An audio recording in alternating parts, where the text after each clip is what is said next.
বিশ্বজুড়ে ভয়াবহ রূপ নিয়েছে করোনা ভাইরাসের সংক্রমণ। কোভিড-19-এ কমছেই না মৃতের সংখ্যা। বাংলাদেশও এর ভয়াল থাবা থেকে বাদ যায়নি। সংক্রমণের চতুর্থ ধাপে চলছে কমিউনিটি ট্রান্সমিশন।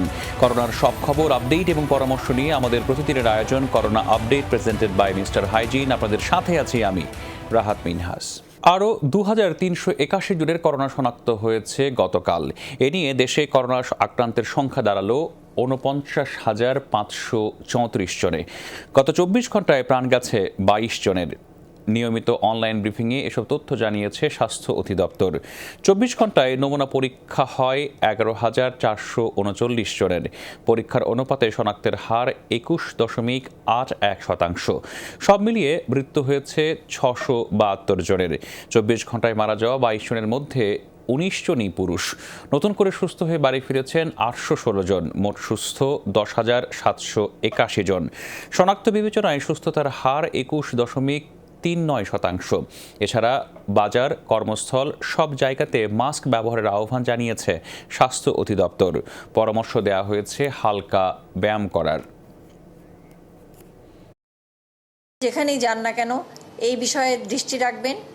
সবসময় যেন মুখে মাস্ক থাকে, শারীরিক দূরত্ব বজায় রাখে। বাড়ির শিশু, বৃদ্ধ সবাইকে এ ব্যাপারে উদ্বুদ্ধ করুন। যারা আক্রান্ত হয়েছেন বা যারা আক্রান্ত হন নাই, সকলেই মনোবলকে উজ্জীবিত রাখবেন, মানসিক স্বাস্থ্যের যত্ন নেবেন, হালকা ব্যায়াম, নিয়মিতভাবে হালকা ব্যায়াম করবেন। ভিটামিন সি সমৃদ্ধ খাবার, যেগুলো আমাদের রোগ প্রতিরোধকে শক্তিশালী করে, এগুলো যেন আমরা খাবারের তালিকায়, খাদ্য তালিকায় নিয়মিতভাবে রাখি। করোনা ভাইরাসে আক্রান্ত হয়েছেন সাবেক স্বাস্থ্যমন্ত্রী মোহাম্মদ নাসিম। তিনি রাজধানীর বাংলাদেশি স্পেশালাইজড হাসপাতালের আইসিইউতে চিকিৎসাধীন রয়েছেন। বিষয়টি নিশ্চিত করেছেন হাসপাতালটির পরিচালক। সোমবার সকালে শ্যামলীর বাংলাদেশ স্পেশালাইজড হাসপাতালে সাবেক স্বাস্থ্যমন্ত্রীকে ভর্তি করানো হয় বলে জানান তার ছেলে তানভীর শাকিল জয়। 4 দিন আগে বঙ্গবন্ধু শেখ মুজিব মেডিকেলে করোনা পরীক্ষা করা হয়েছিল মোহাম্মদ নাসিমের। সে সময় ফল নেগেটিভ এসেছিল। তবে শারীরিকভাবে দুর্বল থাকায় তাকে আবারও হাসপাতালে ভর্তি করা হয়। দ্বিতীয় পরীক্ষায় তার করোনা পজিটিভ আসে। বর্তমানে তিনি আইসিইউতে চিকিৎসাধীন রয়েছেন।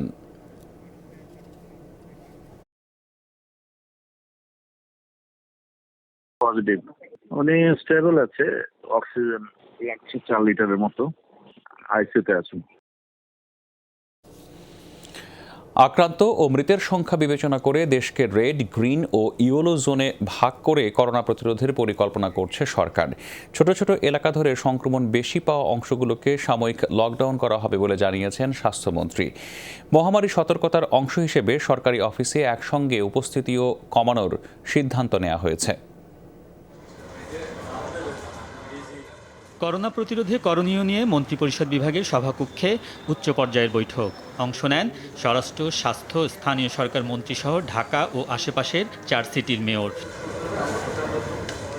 সোয়া 2 ঘন্টার বৈঠক শেষে মন্ত্রীরা জানান, প্রধানমন্ত্রী শেখ হাসিনার নির্দেশনা ও বিশেষজ্ঞ কমিটির পরামর্শ অনুযায়ী দেশকে রেড, গ্রিন ও ইয়েলো জোনে ভাগ করে চালানো হবে কার্যক্রম। ঢাকা, নারায়ণগঞ্জ, গাজীপুর ও চট্টগ্রাম এরই মধ্যে রেড জোনে। এলাকা বিবেচনায় আক্রান্ত বেশি হলে সাময়িক সময়ের জন্য লকডাউন করার কথা জানান স্বাস্থ্যমন্ত্রী।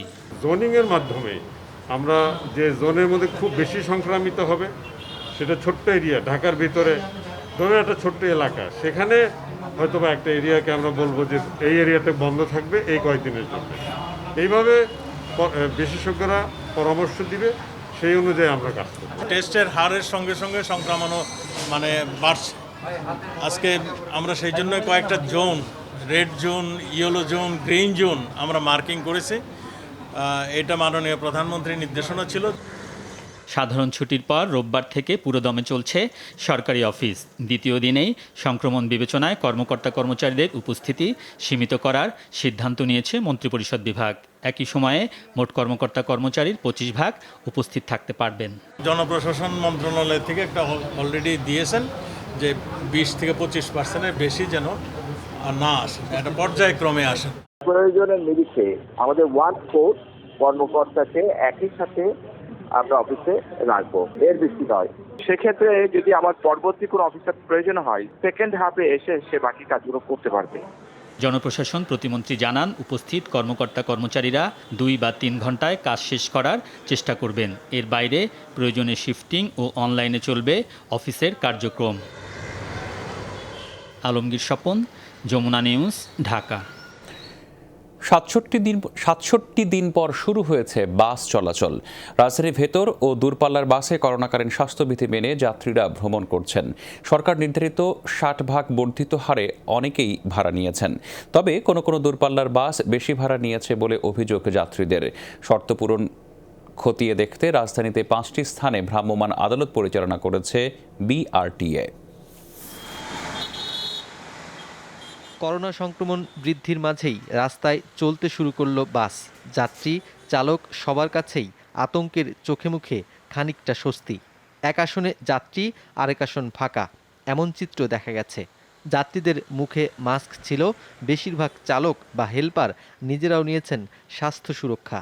বাস চলা শুরু হওয়ায় নগর জুড়ে মানুষের যাতায়াত বেড়েছে।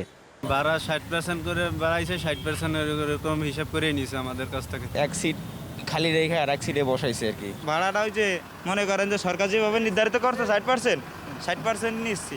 যেটা আগে ছিল ভাড়া তার থেকে এখন 60% বেশি হয়ে যেটা আসছে সেটা সবাই দিচ্ছে। দূরত্ব বজায় করে সবাই উঠতেছে এবং যাচ্ছে। দূরপাল্লার বাস চলাচল শুরু হয়েছে। গাবতলী বাস টার্মিনালের ভেতরে টিকিট কাউন্টারের সামনে সামাজিক নিরাপত্তার চিহ্ন আঁকা নেই। যাত্রীরাও মানেননি সামাজিক দূরত্ব। তবে কোনো কোনো বাস স্বাস্থ্য সুরক্ষার নিয়ম মেনে চলার চেষ্টা করেছে। মহাখালী বাস টার্মিনালে দেখা গেছে যাত্রীদের ভিড়। সামাজিক দূরত্ব মানা হয়নি, তবে বাসের ভেতরে এক আসন ফাঁকা রেখেই বসেন যাত্রীরা। দূরপাল্লার বাসে ভাড়া নিয়ে যাত্রীদের বিস্তর নালিশ। এক সিটে একজনই যাবে, কিন্তু ভাড়া ডবল দিতে হবে। 90 টাকার ভাড়া এখন 160 টাকা। ভাড়া যদি একটু বেশি তারপরেও যাইতে পারতেছে। যাত্রী তো সারা জীবনই বলে ভাই ফিরে দিতে ভালো হয় সবচেয়ে। যাত্রী যদি কেউ ভাড়া বেশি বলে অবশ্যই সাথে সাথে সেটা ব্যবস্থা গ্রহণ করা হবে। যেখানে যাচ্ছেন সেখানেই জনগণের বাস। মানুষের মধ্যে এক ধরনের ভীতি কাজ করছে। স্বাস্থ্যবিধি সবভাবে স্বাস্থ্যবিধি মানে গাড়ি চলছে। গাড়ি চলাচল মোটামুটি ভালো, প্রায় 75% মতন। বাস চালানোর ও বাসে ভ্রমণের ক্ষেত্রে নিয়মের তদারকি করেছে বিআরটিএ। নির্বাহী ম্যাজিস্ট্রেটরা জরিমানা নয়, সতর্ক করেছেন, নির্দেশ দিয়েছেন স্বাস্থ্যবিধি মানতে। গাবতলী, মহাখালী, বনানীসহ রাজধানীর বিভিন্ন পয়েন্টে দায়িত্ব পালন করেন ভ্রাম্যমাণ আদালত।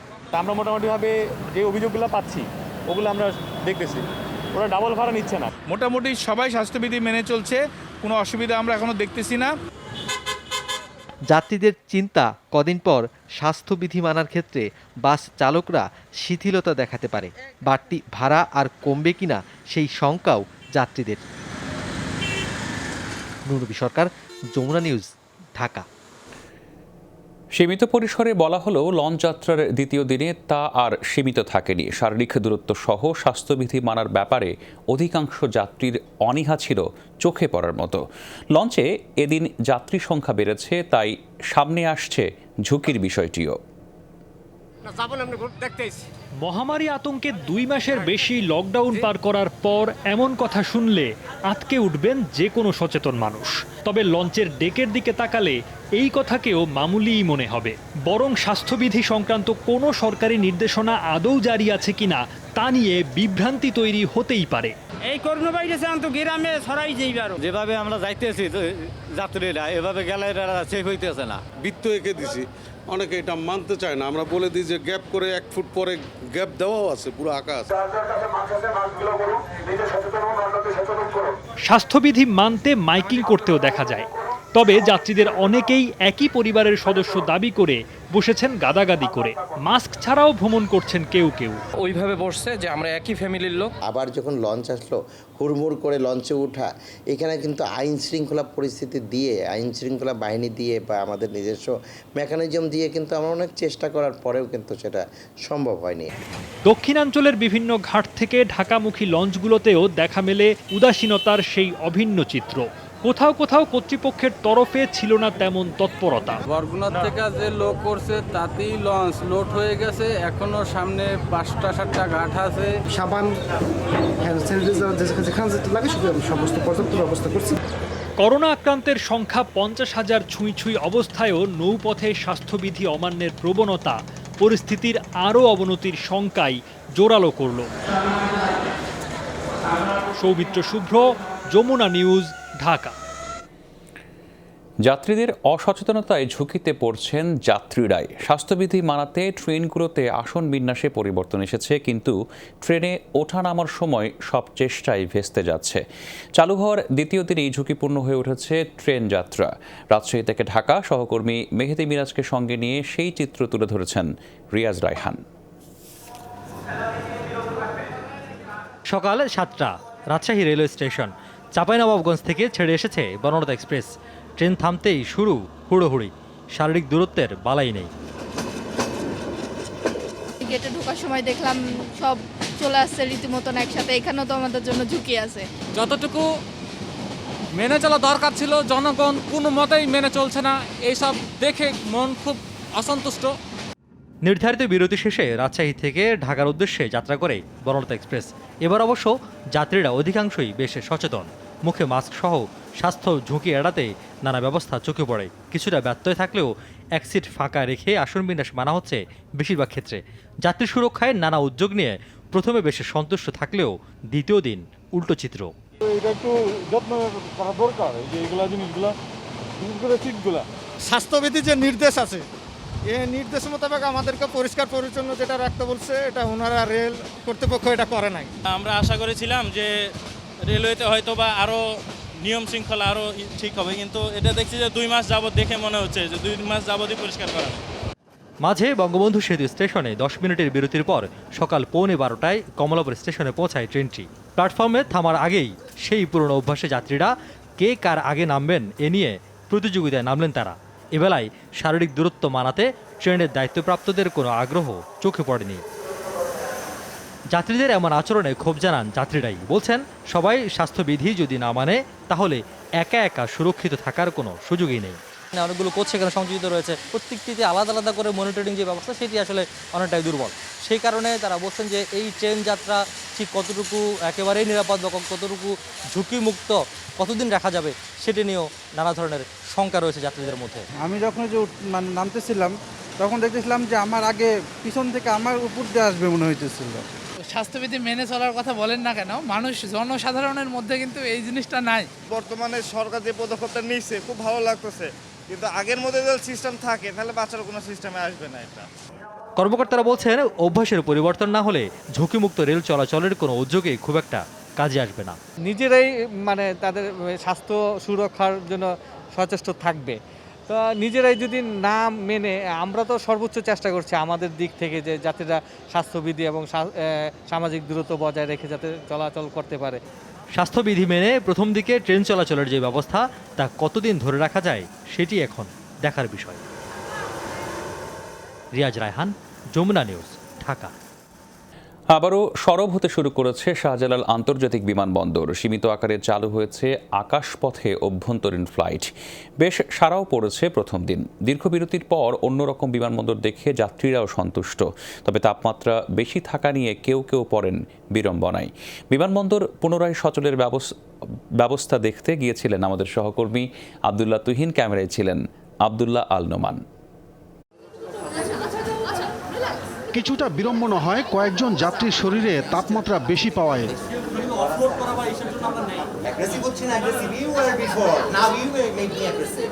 প্রত্যেক যাত্রীকে টার্মিনালে প্রবেশ করতে হয় সুরক্ষা নিশ্চিত করে। দেওয়া হয় মাস্ক এবং হ্যান্ড গ্লাভস। ভেতরে ঢুকে বোর্ডিং কাউন্টারও দাঁড়াতে হয় নিয়ম মেনে। নির্ধারিত ফর্মে দিতে হয়েছে করোনা নেগেটিভ ছাড়াও ব্যক্তিগত তথ্য। অলরেডি সুরক্ষার জন্য ওখানে মাস্ক দিয়েছি, গ্লাভস দিয়েছি, প্লাস এখানে হ্যান্ড স্যানিটাইজার ইউজ করতে বলছি। আমরা যে কাউন্টারের সামনে প্লাস্টিক প্রোটেকশনটা দিয়েছি যাতে করে ডিস্টেন্সটা মেনটেন করা হয়, প্লাস এখানে এই ডিস্টেন্সিং মেনটেন করে চেকিং হচ্ছে। তবে সার্বিক ব্যবস্থাপনায় সন্তুষ্ট যাত্রীরা। এমন ব্যবস্থাপনা ধরে রাখার পরামর্শ তাদের। অর্গানাইজেশন চাইলেই হবে না, আমাদের নিজেদের বেশি সচেতন হতে হবে। নো ওয়ান সেফ, সো ডিস্টেন্সটা মেনটেন করা জরুরি সবার জন্য। বিরক্ত তো অবশ্যই না, নিজেকেই সেফ লাগছে। আসলে নিজে ট্রাভেল করতে আসছি। এক সপ্তাহের যে রিপোর্টটা, এই রিপোর্টের উপর ভিত্তি করে আমরা পরবর্তীতে ফ্লাইটের সংখ্যা বাড়াবো অথবা কমাবো সেই ব্যাপারে একটা সিদ্ধান্ত নিব। কারণ আমরা কখনোই চাইবো না যে ফ্লাইটের সংখ্যা বেড়ে আমাদের স্বাস্থ্যবিধির কোনো ব্যাঘাত ঘটুক। প্রথম দিন ঢাকা থেকে চট্টগ্রাম, সিলেট ও সৈয়দপুরে বেসরকারি নভো, ইউএস বাংলা ও রাষ্ট্রীয় সংস্থা বিমানের ফ্লাইট চলে 20টিরও বেশি। এভাবে আমাদের বিমান সংস্থাগুলো এবং বিমানবন্দরগুলো প্রস্তুতি নিয়েছে, আমি আশা করি যে আমাদের যদিও বাংলাদেশে এখন ঝুঁকি আছে, কোভিডের ঝুঁকি এখনও অনেক উপরের দিকে, তারপরে এই ঝুঁকিকে প্রশমন করে বিমান চলাচল করতে আমরা সুন্দরভাবে সামর্থ্য হব। সীমিত আকারে ফ্লাইট চলাচল শুরুর কারণে কিছুটা চাঞ্চল্য ফিরে এসেছে শাহজালাল বিমানবন্দরে। তবে কর্তৃপক্ষ আশা করছে খুব দ্রুত করোনা পরিস্থিতির উন্নতি হলে আগামী 16 জুন থেকে আন্তর্জাতিক রুটেও সীমিত আকারে ফ্লাইট চলাচল শুরু হবে। তাই সবারই আশা খুব দ্রুত এই মহামারীর উন্নতি হবে এবং আন্তর্জাতিক অঙ্গনে ডানা মেলবে বাংলাদেশের এই বিমানগুলো। আবদুল্লাহ তুহিন, যমুনা নিউজ, শাহজালাল আন্তর্জাতিক বিমানবন্দর, ঢাকা। যাত্রী পরিবহনে মালিক, শ্রমিক ও যাত্রীদের স্বাস্থ্যবিধি মেনে চলার আহ্বান জানিয়েছেন সড়ক পরিবহন ও সেতুমন্ত্রী ওবায়দুল কাদের। সোমবার দুপুরে ভিডিও কনফারেন্সে তিনি এই আহ্বান জানান। তিনি বলেন, স্বাস্থ্যবিধি না মানা হলে করোনা পরিস্থিতি যদি আরও খারাপ হয় তাহলে সরকার কঠিন সিদ্ধান্ত নিতে বাধ্য হবে।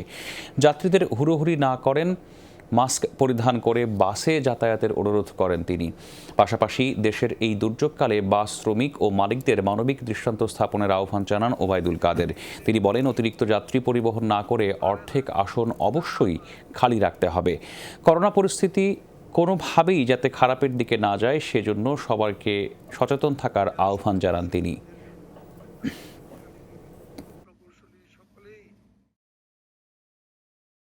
পুরোপুরি বাড়তি যাত্রী হওয়া, স্বাস্থ্যবিধি না মানা এ সংকটকে আরো ঘনীভূত করতে পারে। পরিস্থিতি যদি অবনতি হয় তাহলে আমাদেরকে আবারও কঠিন সিদ্ধান্ত নিতে সরকার বাধ্য। বাস ভাড়া বাড়ানো সম্পূর্ণ অমানবিক হয়েছে। বাস মালিকদের স্বার্থ রক্ষায় সরকার এই সিদ্ধান্ত নিয়েছে বলে অভিযোগ করেছে বিএনপির মহাসচিব মির্জা ফখরুল ইসলাম আলমগীর। সোমবার সকালে গুলশানে বিএনপির কেন্দ্রীয় কার্যালয়ে ব্রিফিংয়ে তিনি এই অভিযোগ করেন। ফখরুল বলেন, দায়িত্বশীল নয় বলেই সরকার সব উদ্ভট সিদ্ধান্ত নিচ্ছে। তাদের দায়িত্বহীনতা সাধারণ মানুষকে ভয়াবহ বিপদের দিকে ঠেলে দিয়েছে। মহামারীতে কৃষকের উন্নয়নে সরকারের কোনো ধরনের সদিচ্ছা বা উদ্যোগ ছিল না বলেও অভিযোগ করেন বিএনপির মহাসচিব। তিনি বলেন, দুধ কলা দিয়ে ঋণ খেলাপিদের পুষছে, কিন্তু কৃষকের পাশে নেই ক্ষমতাসীনরা। হয়রানি কমিয়ে সরাসরি কৃষকের কাছ থেকে ধান চাল কেনার দাবি করেন তিনি। বাসে উঠে সাধারণ মানুষ, কম আয়ের মানুষ, তাদের বাস ভাড়া বাড়িয়ে দিল। কার স্বার্থে বাড়িয়েছে? মালিকদের স্বার্থে বাড়িয়েছে। পুরো বিষয়টাই হয়েছে আপনার লুটপাটের জন্য। দায়িত্বশীলতা নেই দেখেই আপনারা আজকে সরকার এইভাবে একটা তগলকি কারবার করছেন, যেটা জনগণকে পুরোপুরিভাবে মহা বিপদের দিকে তাদেরকে ঠেলে দেওয়া হচ্ছে। বিশ্বজুড়ে করোনা ভাইরাসে 24 ঘন্টায় প্রাণহানি নেমে এসেছে 3000-এর কোঠায়। সব মিলিয়ে 3,75,000 বেশি মানুষের প্রাণ কেড়ে নিল কোভিড-19। এদিনে আরও 1 লাখের বেশি রোগী শনাক্ত হয়েছেন। গোটা বিশ্বে মোট 63,21,000 মানুষ করোনায় পজিটিভ হয়েছেন। স্বস্তির বিষয় হলো, সব দেশেই তুলনামূলকভাবে কমে এসেছে মৃত্যুর হার। যুক্তরাষ্ট্রে প্রায় 1 সপ্তাহের পর 1000-এর নিচে নেমে এসেছে মৃতের সংখ্যা। 24 ঘন্টায় দেশটিতে মারা গেছেন 637 জন। মোট আক্রান্ত 18,37,000-এর বেশি মানুষ। চিকিৎসকদের সংখ্যা যুক্তরাষ্ট্র জুড়ে বর্ণবাদ বিরোধী বিক্ষোভের কারণে আরও ছড়িয়ে পড়বে করোনা ভাইরাস। এদিকে ব্রাজিলে একদিনে 480 জনের মৃত্যু হয়েছে। সব মিলিয়ে দেশটিতে আক্রান্ত 5 লাখের বেশি মানুষ। রাশিয়াতেও 24 ঘন্টায় অনেকটাই কমেছে মৃত্যু আর নতুন শনাক্তের হার। দর্শক, এই পর্যায়ে যুক্তরাজ্যের করোনা পরিস্থিতি জানাতে আমাদের সাথে যুক্ত হচ্ছেন সহকর্মী সৈয়দ সাদেক আহমেদ। সাদেক, আপনার কাছে জানতে চাই, ব্রিটেনের সবশেষ পরিস্থিতি কি আমাদেরকে জানাবেন? আর লকডাউন বাতিল করে অর্থনীতি সচল করার যে পদক্ষেপ নিচ্ছে বরিস জনসন সরকার, সেটার প্রভাব আপনি কেমন দেখছেন?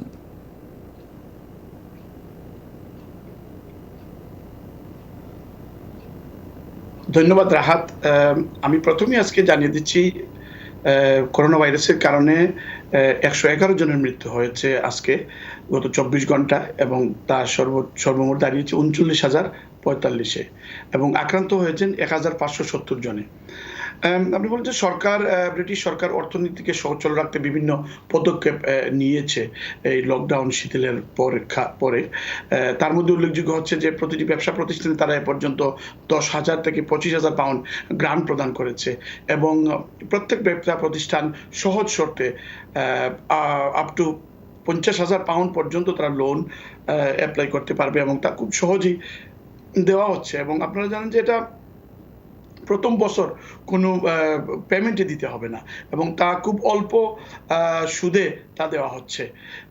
এদিকে একটি অক্সফোর্ড ইউনিভার্সিটির একটি রিসার্চে দেখা গেছে যে সরকারের উপর থেকে মানুষের যে আস্থাটা অনেকখানি কমে গেছে, কারণ বিশেষ করে এই যে করোনা ভাইরাসের সম্পর্কে যে তথ্য প্রদান করছে, বিশেষ করে ডোমিনিক কামিন্স নিয়ে যে স্ক্যান্ডাল হয়ে গেল, এ ব্যাপারে সরকারের উপর থেকে 50-এর নিচে চলে আসছে এই মানুষের যে বিশ্বাসযোগ্যতা, যা কিনা ছিল গত এপ্রিলেও ছিল 2/3। আপনার কাছে আরেকটি বিষয় জানতে চাই সাদেক, যে ইউকেতে অনেক প্রবাসী বাংলাদেশি আছেন, তারা অনেকেই কর্মক্ষেত্রে যুক্ত আছেন। তারা আসলে এখন কেমন আছেন এবং তাদের কাজ হারানোর কোনো ধরনের শঙ্কা রয়েছে কিনা? ধন্যবাদ। আপনারা জানেন যে ব্রিটেনে বাংলাদেশের কর্মসংস্থানের মূল জায়গায় হচ্ছে যে প্রায় 12,000-এর মতো রেস্টুরেন্ট ও টেকওয়ে ব্যবসা। কিন্তু সামাজিক দূরত্ব বজায় রেখে যখন রেস্টুরেন্টগুলো খোলা হবে তখন আগের মতো সমপরিমাণ তারা যে কাস্টমার গ্রহণ করতে পারবেন না, কিন্তু তাদের খরচ কিন্তু সমানই থেকে যাবে। এ কারণে তারা খরচ বাঁচাতে তাদের অনেককেই কাস্টমার যারা আছেন বাঙালি তাদেরকে তাদের ফেরত দিতে পারবে। এ কারণে অনেকেই শঙ্কায় আছেন এবং অনেকে আশা করছেন যে সরকার যদি নতুন নতুন কর্মসংস্থান তৈরি না করে তাহলে কিন্তু অনেক বেকার হয়ে পড়বে এবং অনেকেই সমস্যায় পড়তে পারেন। সৈয়দ সাদেক, অসংখ্য ধন্যবাদ আপনাকে ইউকে থেকে যুক্ত হয়ে আমাদের পুরো পরিস্থিতি জানাচ্ছিলেন। করোনা ভাইরাসের বিস্তার ঠেকাতে লকডাউন ও কড়াকড়ি শিথিলের পর আবারও সংক্রমণ বেড়েছে বিভিন্ন দেশে। মূলত অর্থনৈতিক কর্মকাণ্ড চালু করতেই এমন সিদ্ধান্ত নেয় দক্ষিণ কোরিয়া, জার্মানি, শ্রীলঙ্কা সহ বেশ কিছু দেশ। তবে সংক্রমণ বাড়ায় আবারও জারি করা হয়েছে কড়াকড়ি। এই অবস্থায় লকডাউন শিথিল হওয়া ইউরোপের অনেক দেশকেই সিদ্ধান্ত পুনর্বিবেচনার পরামর্শ দিয়েছে স্বাস্থ্য বিশেষজ্ঞরা। গেল সপ্তাহে সিউলের একটি স্কুলের চিত্র এটি। করোনা সংক্রমণের প্রকোপ কমে আসা খুলে দেওয়া হয় দক্ষিণ কোরিয়ার শিক্ষা প্রতিষ্ঠান। তবে তারপর দিনই শিক্ষা প্রতিষ্ঠান বন্ধের সিদ্ধান্ত নেয় সরকার। 2 সপ্তাহের মধ্যে সবচেয়ে বেশি সংক্রমণ শনাক্তের পর আবারও কড়াকড়ির সিদ্ধান্ত নেওয়া হয়। হাতে গোনা কয়েকজন মানুষ পুরো একটি অঞ্চলে সংক্রমণ ছড়াতে পারে, তাই শনাক্ত একেবারে শূন্যে না নামিয়ে আনা পর্যন্ত কড়াকড়ি শিথিলের কোনো সুযোগ নেই। কারণ লকডাউন তুলে দিলে সামাজিক দূরত্ব সহ অন্যান্য স্বাস্থ্যগত সতর্কতা মেনে চলা খুবই কঠিন। টানা লকডাউন আর কড়াকড়ির ফলে বন্ধ বাণিজ্যিক কার্যক্রম। ফলে সংক্রমণ কমায় অর্থনীতি চাঙ্গা করতে লকডাউন শিথিল করা হয় দক্ষিণ কোরিয়া, জার্মানি, শ্রীলঙ্কার মতো অন্তত 7 দেশ। তবে কড়াকড়ি শিথিলের পরই আবারও বাড়ে সংক্রমণ। ফলে নতুন করে লকডাউন ঘোষণা করা হয় সব দেশে। এখনও ফ্রান্স, ব্রিটেন কিংবা ইতালির মতো দেশগুলোতে ধাপে ধাপে শিথিল করা হচ্ছে কড়াকড়ি। সংক্রমণ বাড়ার শঙ্কায় বিষয়টি পুনর্বিবেচনার আবেদন অনেক নেতাদের। সংক্রমণের সংখ্যা কমে এলেও নিজেদের সম্পূর্ণ ঝুঁকিমুক্ত কি দায়ী করতে পারি আমরা? তাহলে কেন এই হঠকারী সিদ্ধান্ত? এখনই লকডাউন শিথিল করার কোনো সুযোগ নেই। স্বাস্থ্য খাতে বিশ্লেষকদের পরামর্শ অনুযায়ী আমরা এখনই লকডাউন তুলে দেব না। করোনার কারণে ভয়াবহ সংকটে বিশ্ব বাণিজ্য। অর্থনৈতিক সংকোচন ইউরোপের প্রায় সব দেশেই। শুধু ইতালিতেই 5% সংকুচিত হয়েছে অর্থনীতি। মীর মুশফিক হাসান, যমুনা নিউজ। সরু গলিতে একসাথে শত শত মানুষ, প্রচণ্ড কোলাহল। গরমে ঘেমে একাকার সবাই। সতর্কতা দূরে থাক, শারীরিক দূরত্ব বজায় রাখারও কোনো চেষ্টা নেই। করোনা মহামারীর সময়ে এমনই ভয়াবহ চিত্র শাহজালাল বিমানবন্দরের কার্গো ভিলেজে। বাইজিদ ইসলাম পলেমের ক্যামেরায় সেই খবরই জানাচ্ছেন আমাদের সহকর্মী আব্দুল্লাহ তুহিন। অবিশ্বাস্য মনে হলো এটি একটি সরকারি অফিস, সেবাদানকারী প্রতিষ্ঠান, ঢাকা কাস্টমস হাউজের কুরিয়ার শাখা, যেখানে করোনা প্রতিরোধে সামাজিক দূরত্ব বজায় রাখার স্বার্থে দিনের পর দিন সরকারি অফিসগুলো বন্ধ রাখা হয়। ব্যতিক্রম পাওয়া গেল এখানে, যেখানে জীবনের ঝুঁকি নিয়ে কাস্টমস কর্মকর্তারা দায়িত্ব পালন করছেন এবং কি যারা বাইরে থেকে সেবা নিতে আসছেন তারাও জীবনের ঝুঁকি নিয়ে আসছেন। বিদেশ থেকে আসা বিভিন্ন রকম পার্সেল নিতে কুরিয়ার শাখায় একটিমাত্র প্রবেশপথ, আবার মালামাল নিয়ে বেরিয়ে যেতে হচ্ছে সরু এ পথেই। এর মধ্যে আবার 3 জায়গায় 3 দফা চেকিং, তৈরি হচ্ছে প্রচণ্ড জট। 100 জায়গায় 500 জন, আর একটা যদি করোনার লোক এসে যায় তাহলে তো সবাই স্যার আমরা করোনা হয়ে যাবো। ভয়ের মধ্যে আতঙ্কের মধ্যে কাজ করতে হয়। রিক্স আনা, অফিস খোলা, কাস্টমস খোলা রাখছে না, আমাদের তো কাজ করা লাগবে। অবশ্যই এটা ঝুঁকিপূর্ণ কাজ, তারপরেও করার কিছু নেই, কারণ আমাদের উপর থেকে যখন অনুমতি দিয়েছে তখন আমাদের আসতে বাধ্য। যেসব কাস্টমস কর্মকর্তা সেবা দিচ্ছেন তারা সবাই জানেন কতটা স্বাস্থ্য ঝুঁকি এখানে। ভিড় সামাল দিতে হিমশিম খেতে হচ্ছে তাদের। এই দেখেন না, মানুষ বলতে 3 ফুট দূরে থাকেই না, গাড়ি উপরে ইয়ে করে, একজনের ফাড়া একজন পরে, একজনের ফাড়া একজন নাই পরে, ভিড় ঠেললেও উপরে আন যায় না। নিজের চেয়ে নিজের পরিবারের জন্য বেশি লাগে, কারণ আমি দিন শেষে নিজের পরিবারে যখন যাই তারপরে একটা ভয় ভিতরে থেকেই যায়। তার চেয়ে বেশি হলো এখানে যদি সবাই আরও সচেতনভাবে কাজ করে তাহলে এই ভয়টা আর থাকবে না। স্বাস্থ্য বিভাগ আর জরুরি সেবা ছাড়া অন্য প্রায় সব অফিস 26 মার্চ থেকে বন্ধ ছিল, তবে জরুরি হিসেবেই সচল আছে ঢাকা কাস্টমস হাউসের কার্যক্রম। যে কোনো সময় অনেক কিছু অফ হয়ে যেতে পারে, কিন্তু বাংলাদেশে এই এয়ারপোর্ট বিশেষ করে কার্গো, এটা বন্ধ হওয়ার কোনো সুযোগ নাই। করোনার মতো যে কোনো কিটস বলেন, করোনার জন্য টেস্ট কিটস হোক অথবা র মেটেরিয়াল হোক, গবেষণার জন্য বিভিন্ন ইকুইপমেন্টস হোক, এগুলো আসতে হবে এবং এটার জন্য কার্গো খোলা রাখতে হবে। বাণিজ্যিকভাবে যাত্রীবাহী বিমান চলাচল বন্ধ থাকলেও করোনা চিকিৎসা সরঞ্জাম আমদানি চালু ছিল লকডাউনের শুরু থেকেই। পরিস্থিতি আরও ভয়াবহ হয়েছে গার্মেন্ট কারখানাগুলো চালুর পর। ঝুঁকিটা প্রশমনের জন্য আমরা চেষ্টা করে যাচ্ছি, আবার অ্যাট দ্য সেম টাইম যাতে অর্থনৈতিক কর্মকাণ্ড, আমাদের কর্মকাণ্ড যাতে খুব স্লথ না হয়, তো স্লো ডাউন না হয়ে যায়। তো এই দুইটার ভিতরে আসলে একটা সমন্বয় করা আমি মনে করি একটু দুরূহ কাজ, একটু কঠিন কাজ, এবং সেই কাজটাই আমরা করে যাচ্ছি। দেশের প্রধান বিমানবন্দরের কার্গো ভিলেজে লকডাউনের সময় সহ গত 5 মাসে আমদানি রাজস্ব আয় হয়েছে 1237 কোটি টাকা। আব্দুল্লাহ তুহিন, যমুনা নিউজ, ঢাকা। আগুনে নিহত ভুক্তভোগীর পরিবারের কাছে 1.5 লাখ টাকা বিল চেয়েছিল ইউনাইটেড হাসপাতাল। 2 দিন মর্গে লাশ রাখার বিলও দাবি করে তারা। এ নিয়ে ক্ষোভ জানিয়েছে পরিবারটি। ইউনাইটেড কর্তৃপক্ষ অগ্নিকাণ্ডটিকে শুধুই দুর্ঘটনা বললেও স্বজনরা দেখছেন ভয়ঙ্কর গাফিলতি। হাসপাতালের দাবি, সবার বিল মওকুফ করা হয়েছে। আগুন লাগার আগে ইউনাইটেড হাসপাতালের পুড়ে যাওয়া সেই আইসোলেশন ইউনিট এটি, যেটি মূল ভবন থেকে একেবারে বিচ্ছিন্ন, আশেপাশে থাকে না কাকপক্ষীয়। হাসপাতালটিতে 25 মে ভর্তি করা হয় 75 বছর বয়সী মুক্তিযোদ্ধা ভেরনন অ্যান্থনি পলকে। স্ট্রোক করেছিলেন তিনি। বিভিন্ন টেস্টের পাশাপাশি করোনা টেস্টও করাতে বলেন চিকিৎসকরা। আইইডিসিআর এবং ইউনাইটেডের ল্যাব থেকে 2 বার পরীক্ষা করে নেগেটিভ আসার পরও ভেরনন অ্যান্থনিকে রাখা হয় করোনার আইসোলেশন ইউনিটে। অন্য বিভাগে স্থানান্তরের আগে সেখানে অবস্থান করছিলেন ভেরননের মেয়ের স্বামী রোনাল্ড। চোখের সামনেই তিনি পুড়ে যেতে দেখেন 5 রোগীকে। আমি বললাম যে ভাইয়া, এই যে এসিতে স্পার্ক করতেছে, তাড়াতাড়ি একটা ফায়ার এক্সটিংগুইশার নিয়ে আসে। ওই ছেলেটা বললো যে ফায়ার এক্সটিংগুইশার তো না এখানে, ও একটা ফ্লোর মোছার মপ নিয়ে আসছে। স্পার্কগুলো বেডের মধ্যে পড়লো, তখনই সব ওই মপটপ ফেলেও দৌড় দিয়ে বের হয়ে গেছে। আর নার্সরাও কান্নাকাটি করে সবাই বের হয়ে গেছে। মেইন এন্ট্রেন্সে গার্ড রুমেও কিন্তু কোনো ফায়ার এক্সটিংগুইশ ছিল না। চোখের সামনে 5 জনকে পুড়ে মরতে দেখলাম এবং বডিগুলো আইডেন্টিফাই করা যাচ্ছিল না। এবং একটা যদি ফায়ার এক্সটিংগুইশার থাকতো আমি নিজে নিভাইতে পারতাম। এত বড় হাসপাতালে বড় ধরনের অবহেলায় শুধু দেখতে হয়নি পরিবারটিকে।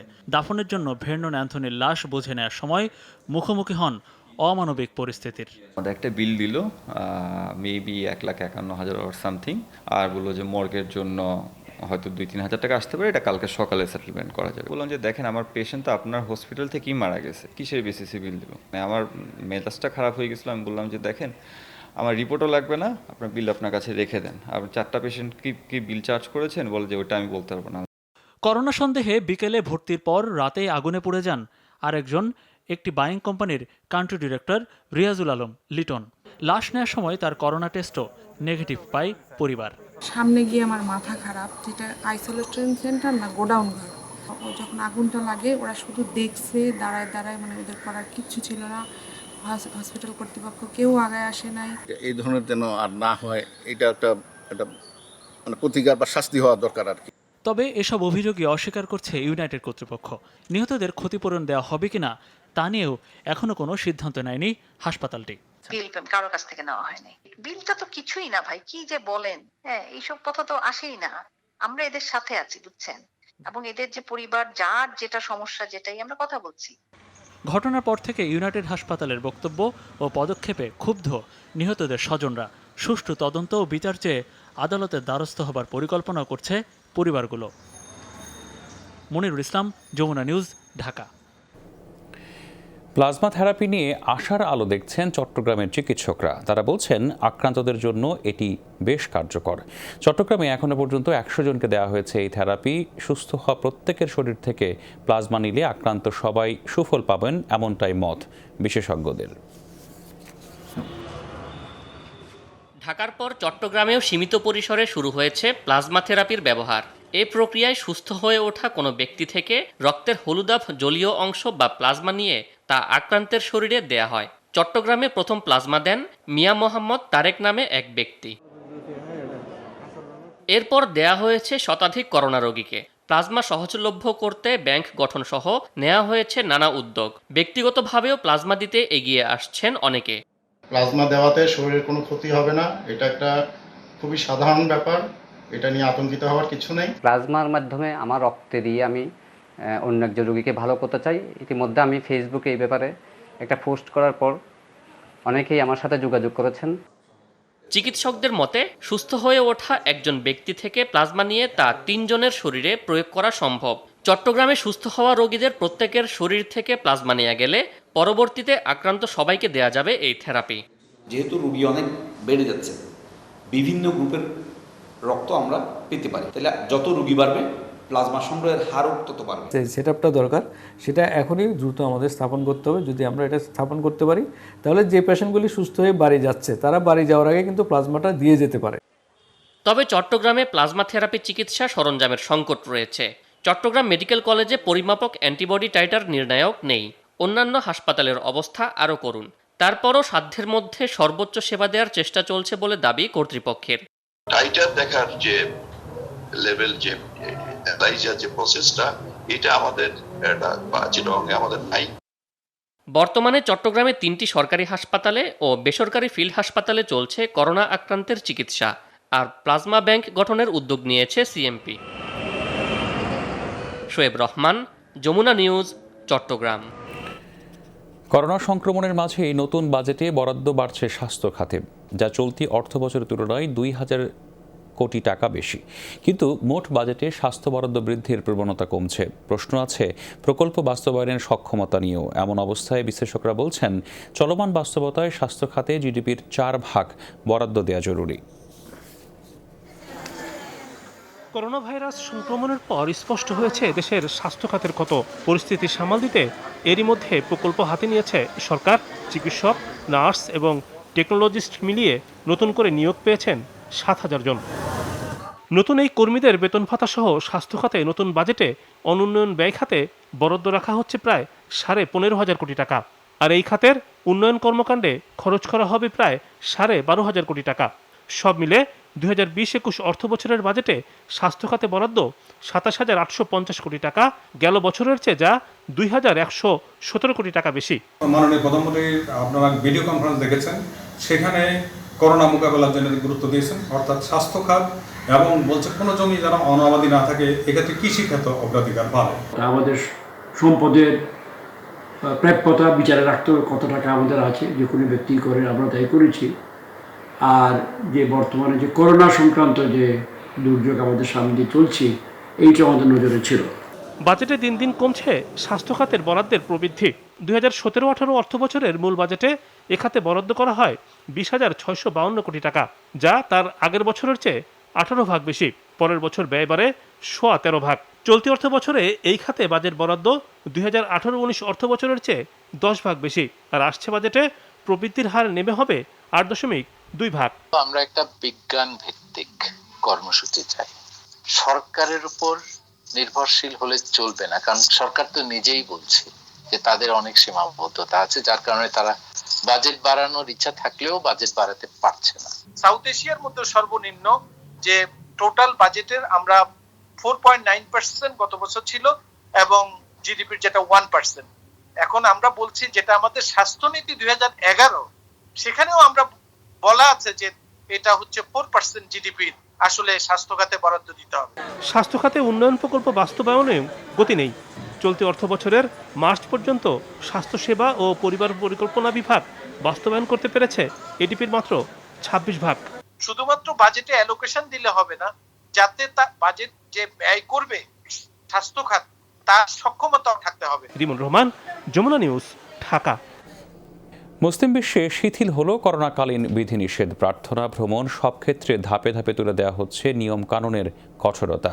তবে করোনা ভাইরাস পুরোপুরি নিয়ন্ত্রণে আসতে আরও 2 সপ্তাহ লকডাউন সময়সীমা বাড়িয়েছে স্পেন। স্বাস্থ্য সুরক্ষার কথা মাথায় রেখে কড়াকড়ি শিথিলের সিদ্ধান্ত থেকে পিছিয়ে এসেছে ব্রিটেনও। তবে কোভিড-19-এর বিস্তার তুঙ্গে থাকা সত্ত্বেও অর্থনীতিকে গতিশীল করার লক্ষ্যে উন্নত দেশগুলোই চলছে লকডাউন প্রত্যাহারের হুড়োহুড়ি। কাবা শরীফ, মসজিদে নববী সহ সৌদি আরবের কমপক্ষে 90,000 মসজিদে রোববার থেকে শুরু হয় জামাতে নামাজ আদায়। করোনা শিষ্টাচার, সামাজিক দূরত্ব, পরিচ্ছন্নতার উপর দেওয়া হয় সর্বোচ্চ গুরুত্ব। মুসল্লিদের জন্য খুলে দেওয়া হয়েছে পবিত্র নগরী জেরুজালেমের আল আকসা মসজিদও। সৌদি আরবে স্বাভাবিক হয়ে এসেছে বিমান চলাচল। সংযুক্ত আরব আমিরাত এবং ইউরোপের বেশিরভাগ দেশগুলোয় পর্যটকদের জন্য উন্মুক্ত করা হয়েছে সমুদ্র উপকূল ও দর্শনীয় স্থানগুলো। কিন্তু এর তাড়াহুড়োয় এখনই সামিল হতে চায় না স্প্যানিশ সরকার। স্প্যানিশ সরকার শেষবারের মতো 15 দিন জরুরি অবস্থা জারি করতে চায়। আমাদের এই সুযোগটি দিন। এটা বিগত সময়ের তুলনায় একেবারেই আলাদা হবে। করোনা ভাইরাসের যাবতীয় ঝুঁকি নির্মূলের পর সবাই মিলে স্বাভাবিক জীবনে ফিরতে চাই, কিন্তু আয়েশ করার কোনো সুযোগ নেই। থাকতে হবে সদা সতর্ক, মানতে হবে কঠোর স্বাস্থ্য বিধিমালা। যুক্তরাজ্যও লকডাউন শিথিলের পথে হাঁটার প্রস্তুতি নিচ্ছিল, কিন্তু মন্ত্রিসভার বৈঠকে নাকচ করা হয় সেই সিদ্ধান্ত। আসে নতুন কিছু দিক নির্দেশনা। এই মুহূর্তে লকডাউন শিথিল করা হলে সেটি সামাল দেওয়া সম্ভব, কিন্তু আগ্রাসী, যার মোকাবেলার সক্ষমতা কম ব্রিটেনের। এটাই সত্যিকারের উভয় সংকট। তাই কাজে ফিরতে ইচ্ছুক জনগণকে সর্বোচ্চ সাবধানতা অবলম্বন করতে হবে। স্বাভাবিক জীবনে ফিরলেও মানতে হবে কঠিন করোনা শিষ্টাচার। এদিকে মহামারীর ক্রান্তি লগ্নে বিশ্ব স্বাস্থ্য সংস্থার সাথে সম্পর্ক ছেদ করায় যুক্তরাষ্ট্র কঠোর নিন্দা সমালোচনার মুখে পড়েছে। ইরান, রাশিয়া, চীনের মতো পরাশক্তিগুলোর বক্তব্য করোনা মোকাবেলায় সরকারের ব্যর্থতা ঢাকতেই ডব্লিউএইচওর ঘাড়ে দোষ চাপালেন প্রেসিডেন্ট ডোনাল্ড ট্রাম্প। মৌলি ইসলাম, যমুনা নিউজ। করোনা ভাইরাস অদৃশ্য হলেও জয়ী হবেন স্বাস্থ্যকর্মীদের মতো যোদ্ধারাই। সোমবার ভিডিও কনফারেন্সে জাতির উদ্দেশ্যে এই ভাষণ দেন ভারতীয় প্রধানমন্ত্রী নরেন্দ্র মোদী। এদিকে ৫ম দফায় লকডাউন চললেও সীমিত পরিসরে শুরু হয়েছে দেশটিতে অর্থনৈতিক কর্মকাণ্ড, যার ধারাবাহিকতায় নয়াদিল্লির সীমান্ত আরও 1 সপ্তাহ বন্ধ রাখার ঘোষণা দিলেন মুখ্যমন্ত্রী অরবিন্দ কেজরিওয়াল। টানা ৯৮ দিনের লকডাউনে বিশ্বের অন্যতম ঘনবসতিপূর্ণ দেশ ভারত। নানা পদক্ষেপ নেওয়ার পরও করোনা সংক্রমণের দিক থেকে বিশ্বের সবচেয়ে প্রভাবিত 10 দেশের মধ্যে 7 নম্বরে উঠে এসেছে দেশটি। প্রতিদিনই নতুনভাবে সংক্রমণের রেকর্ড হচ্ছে, পাল্লা দিয়ে বাড়ছে মৃত্যুও। এ পরিস্থিতিতে সোমবার প্রধানমন্ত্রী নরেন্দ্র মোদী স্বাস্থ্যকর্মী এবং কোভিড-19 মোকাবেলায় সংশ্লিষ্টদের উদ্দেশ্যে ভিডিও কনফারেন্সে দেন ভাষণ। আশ্বস্ত করেন আণুবীক্ষণিক ভাইরাসকে হারিয়ে দিবে করোনা যোদ্ধারা। Doctors and medical worker. Corona virus অদৃশ্য ক্ষুদ্রাকৃতির হতে পারে, কিন্তু এর বিরুদ্ধে লড়াই চালিয়ে যাচ্ছেন আমাদের স্বাস্থ্যকর্মীরা। তারাই সেনার ইউনিফর্ম ছাড়া ভারতের করোনা যোদ্ধা। অসম লড়াইয়ে তারাই জয়ী হবেন। আর ফ্রন্টলাইনার্সদের বিরুদ্ধে কোনো ধরনের হয়রানি, অন্যায় আচরণ, হিংসাত্মক মনোভাব মেনে নেবে না সরকার। একই দিন সীমিত পরিসরে নয়াদিল্লিতে শুরু হলো অর্থনৈতিক কর্মকাণ্ড। মুখ্যমন্ত্রী স্পষ্টভাবে জানান স্বাস্থ্যবিধি, করোনা সতর্কতা মেনে কি চালু হচ্ছে। হুঁশিয়ারি দেন সেসব না মানলে পেতে হবে অর্থদণ্ড সহ কঠোর শাস্তি। দিল্লিতে আশঙ্কাজনক হারে বাড়ছে করোনা ভাইরাসের প্রকোপ। সে কারণে এই মুহূর্তে রাজধানীর সাথে অন্যান্য রাজ্যের সীমান্ত খুলে দেওয়ার পক্ষপাতী নই। জরুরি সেবা পরিবহন চালু থাকবে। সরকারি কর্মকর্তা কর্মচারীরা পরিচয়পত্র দেখিয়ে প্রবেশ করতে পারবেন। তবে আরও 1 সপ্তাহ বন্ধ থাকবে সীমান্ত। করোনা ভাইরাসে ৫,৫০০-এর মতো মানুষ মারা গেছেন ভারতে। আক্রান্তের সংখ্যাও 2 লাখের কাছাকাছি। মৌলি ইসলাম, যমুনা নিউজ। করোনা সংক্রমণের তালিকায় প্রতিনিয়তই উপরের দিকে উঠে আসছে লাতিন আমেরিকার দেশগুলো। কোভিড-19 নতুন হটস্পট ব্রাজিলে ছাড়াও আক্রান্ত বাড়ছে পেরু, চিলি, আর্জেন্টিনা আর কলম্বিয়াতে। সংক্রমণ বৃদ্ধির সাথে সাথে প্রকট হচ্ছে দেশগুলোর স্বাস্থ্যসেবার বেহাল দশা। ভেঙে পড়ছে দেশগুলোর অর্থনীতি। কোভিড-19 থাবা থেকে মুক্ত নয় অ্যামাজনের গহীন এলাকা। আদিবাসী গ্রামগুলোতেও বিস্তার ঘটেছে ক্ষুদ্র করোনা ভাইরাসের। ব্রাজিলের বড় বড় শহরগুলোতেই বিপর্যস্ত চিকিৎসা খাত, তাই ভাগ্যের উপরই নির্ভর করে থাকতে হচ্ছে প্রত্যন্ত এলাকার লোকজনকে।